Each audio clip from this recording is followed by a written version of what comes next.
नमस्कार और हमारे इस नए विश्लेषण में आपका स्वागत है। आज हम एक ऐसे मुगल सम्राट की बात करने वाले हैं जिसने मुगल साम्राज्य को उसकी ताकत के बिल्कुल चरम पर तो पहुंचाया, लेकिन साथ ही साथ उसके विनाश की नींव भी रख दी। औरंगजेब। इनका शासनकाल विरोधाभासों से भरा रहा है, तो आइए इन ऐतिहासिक तथ्यों को थोड़ा करीब से समझते हैं। जरा इस नंबर पे गौर कीजिए। 32 लाख वर्ग किलोमीटर। ये कोई छोटी मोटी उपलब्धि नहीं है।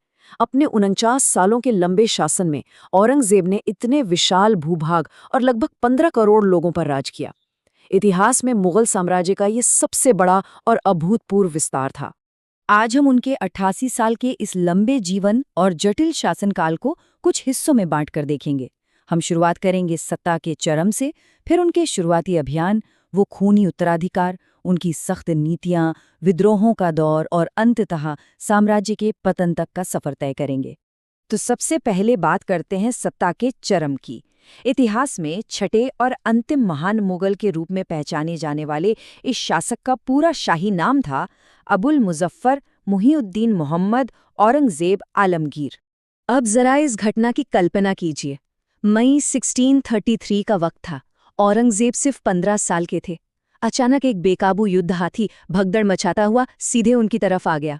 कोई और होता तो शायद पीछे हट जाता, लेकिन औरंगजेब ने डटकर उस पर भाला फेंका।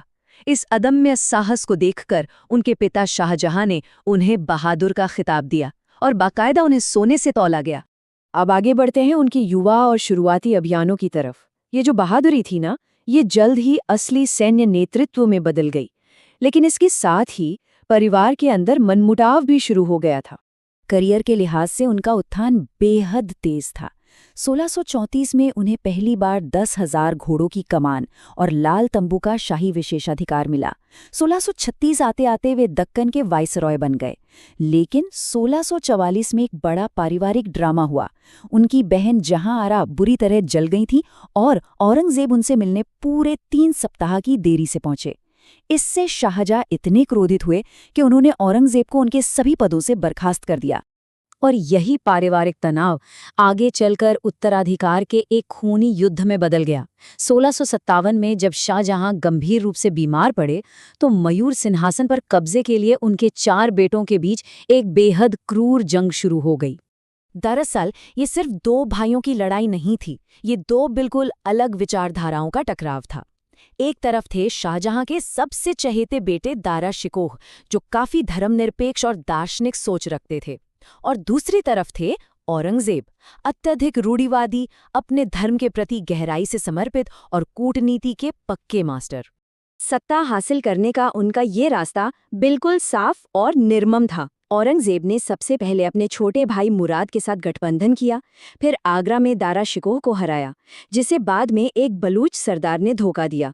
अंततः औरंगजेब ने अपने सभी प्रतिद्वंद्वी भाइयों को मौत के घाट उतार दिया और अपने ही पिता शाहजहां को आगरा के किले में बंदी बना लिया, जहां वे अपने जीवन के आखिरी 8 साल सिर्फ एक खिड़की से ताजमहल को निहारते हुए बिताने को मजबूर हुए। अब आते हैं उनके शासन के उस मुख्य विरोधाभास पर, विस्तार और सख्त नीतियां। जैसे जैसे मुगल साम्राज्य अपने सबसे बड़े क्षेत्रीय विस्तार पर पहुंचा, वैसे वैसे पिछले मुगल शासकों की धार्मिक सहिष्णुता की नीति को आक्रामक रूप से उलट दिया गया। उनका काम करने का तरीका पिछले मुगलों से एकदम अलग और काफी सख्त था। 1668 में संगीत और कलाओं पर पूरी तरह से बैन लगा दिया गया।